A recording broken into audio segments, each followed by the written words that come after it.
A child is like a butterfly in the wind. Some can fly higher than others, but each one flies the best it can. Why compare one against the other? Each one is different, each one is special, and each one is beautiful. My name is Muhammad Parli. I'd like to present my final project entitled Children with Special Needs in Indonesia. In my project, I cover the first one is introduction, second one is challenges faced by children with special needs, the third one is government initiatives and policies, the fourth one is future outlook and recommendation, and the fifth one is conclusion. Okay, now I'm beginning from the introduction. In this presentation, we'll delve into challenges faced by Indonesian children with special needs and initiatives for improving their quality of life. Okay, we'll start by grasping the concept of children with special needs and its types. Okay, special needs refer to the unique requirements that individual may has due to physical, cognitive, emotional, or sensory differences. These needs can impact their daily lives and development. Special needs encompass a range of conditions, including physical disabilities, include conditions that affect mobility and physical function, like cerebral palsy and muscular dystrophy. And then intellectual disabilities refer to challenges in cognitive functioning that lead to limitation in intellectual and adaptive abilities. And then sensory impairments pertain to hearing or vision issues that impact communication and interaction with the world. And then autism spectrum disorders are neurodevelopmental conditions that influence communication, social interaction, and behavior. And then learning disabilities encompass difficulties in acquiring and processing information affecting skills such as reading, writing, and math. And then the emotional and behavioral disorders cover conditions involving emotional regulation and behavior such as ADHD and conduct disorders. Okay.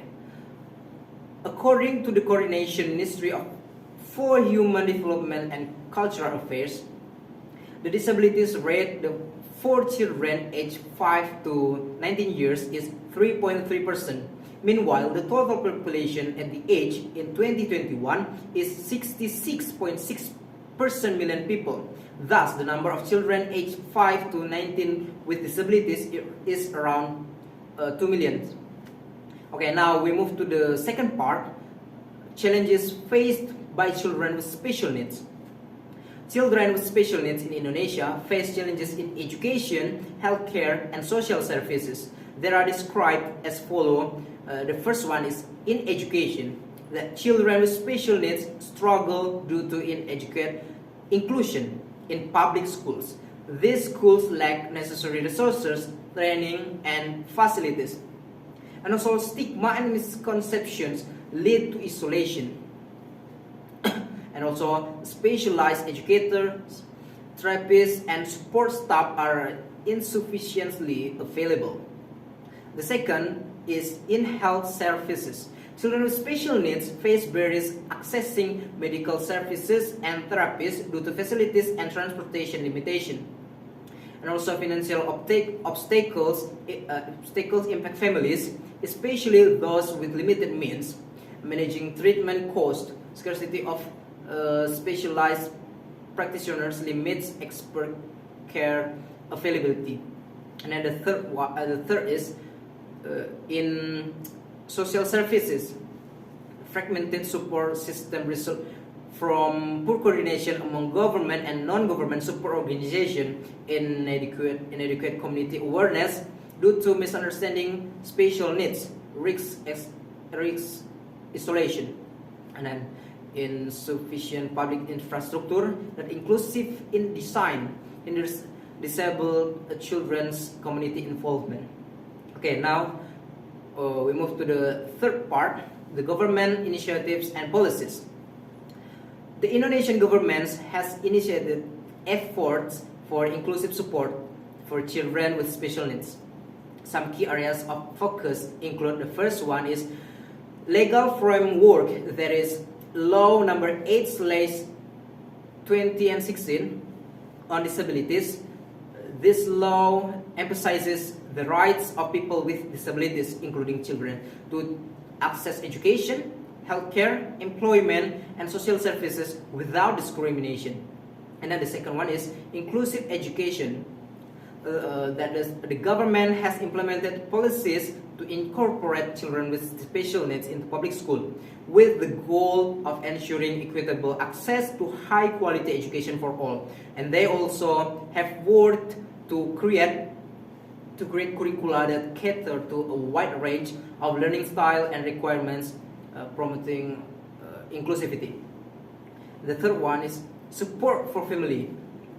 The government support families with special needs children get monetary and non-monetary aid for financial relief and well-being through social support program. And also training initiatives are available to educate and empower parents in comprehending and assisting their children's requirements. Okay, the fourth is accessibility and infrastructure. The government has initiated measures to enhance the accessibility of public areas, transportation, and facilities for individuals with disabilities. Okay, now we are in the part 4, future outlook and recommendation. Enhancing policies and program can strengthen support for Indonesian special needs children. Here are some potential areas of enhancement. That the first is inclusive education policies. That enhance inclusive education policy for equal access to quality education in public and also in special schools for the children with special needs. And then provide specialized training for teachers to effectively support the first learning needs in the classroom. And then the second is development centers. Create developmental centers with skilled teams, the professional team members for early intervention, identifying and addressing delays and disabilities promptly for maximum impact. And then the third is accessibility standard. Create accessibility standards for public area, transport, and infrastructure, including a special playground for children with special needs and institution for special needs children.